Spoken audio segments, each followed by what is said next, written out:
I'm Alana and welcome to Button Bash. Divinity Original Sin is a party-based role-playing game with turn-based combat, co-op multiplayer, and a really cool level editor, to say the very least.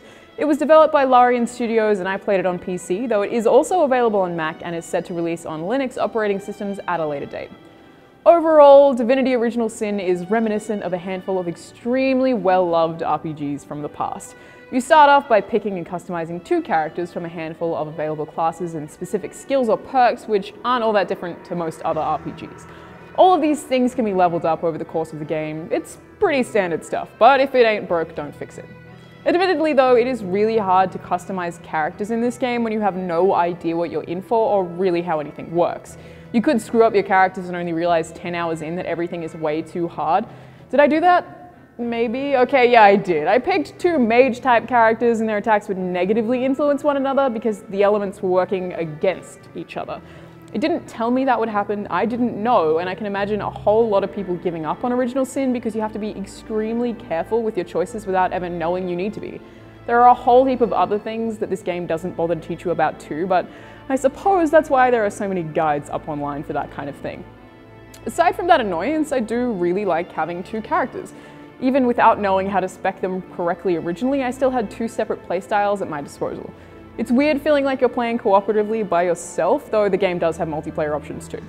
The story actually follows your 2 characters who have set out to explore the secrets of forbidden magic, but as is with any RPG, they're destined for so much more. You pick up more characters as you go along and end up with a full party of 4, and there's some really great banter between them. Even enemies chatting to each other while you're sneaking around is particularly funny from the get-go, making it hard not to fall in love with the game straight away. I really want to mention some of my favorite quests here too, but they're so entertaining and different from the usual dull RPG errand boy style quest that I don't want to spoil the experience. Some are really generic, but for the most part the game is laced in really infectious enthusiasm. There is this really unusual thing that seems to happen where quests get all mixed up because you walked into a room before you were meant to without any way of possibly knowing about that, and things interconnect in really confusing ways. Not because they're complex, but because you might not be able to access some things until a later quest, but you'll have no way of knowing about it and it doesn't bother to tell you. A key you need in one moment might be stuck in another quest, and the issue here isn't that the game doesn't hold your hand, because I totally welcome that part of it, but it feels messy. More than once I just wanted to yell, "What do you want from me?" because it doesn't bother to tell you important things that you couldn't possibly know, so you just end up wasting a whole heap of time wondering.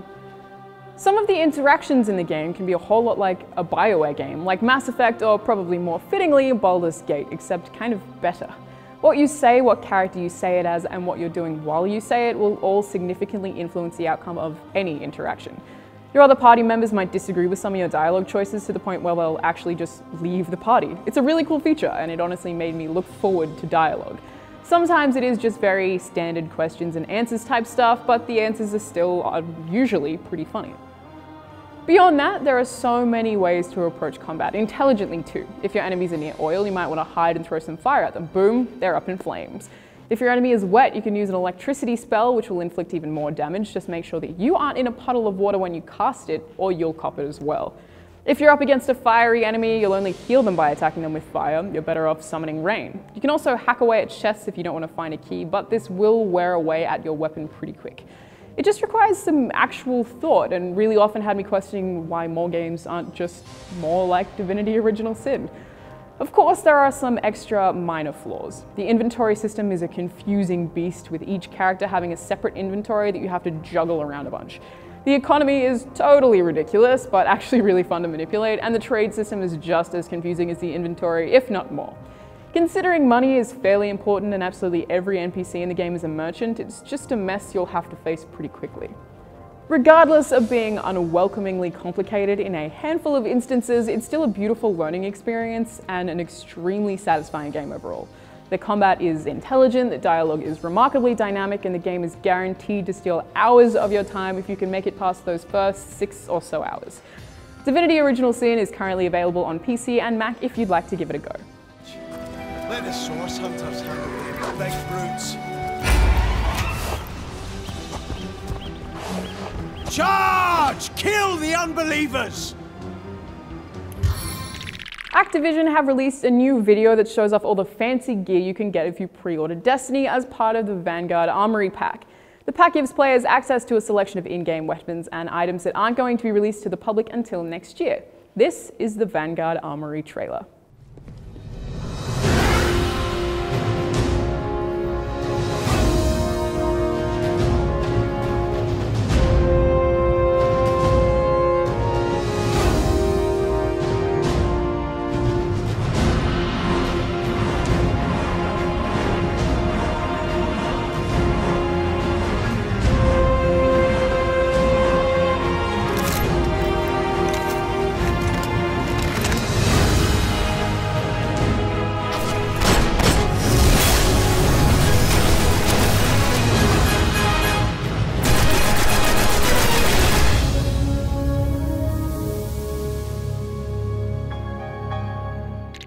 The Last of Us, one of last year's most highly rated games, is going to be having a one-time only stage performance just before its PlayStation 4 re-release.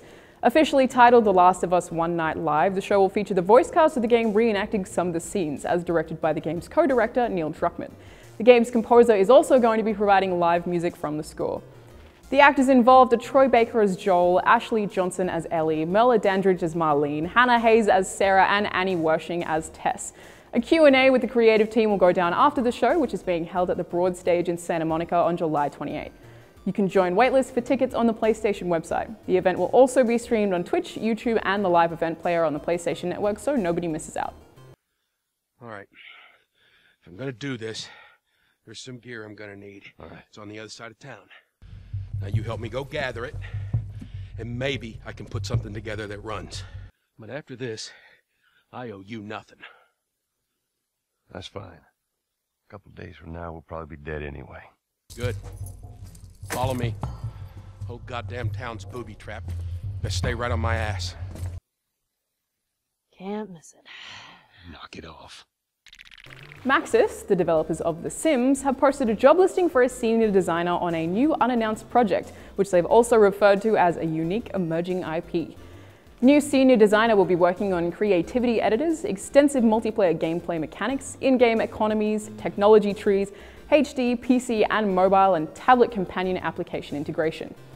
Apparently, the game will also have a large focus on multiplayer, being that the listing asks that all applicants have experience working with deeply social multiplayer games such as MMOs, and they've also asked for familiarity with games such as Minecraft and Little Big Planet. Maybe it'll be like some kind of cross between The Sims and SimCity, but that's all we know so far. The job listing can be found on the EA website. I'm Alana, and thanks for watching Button Bash.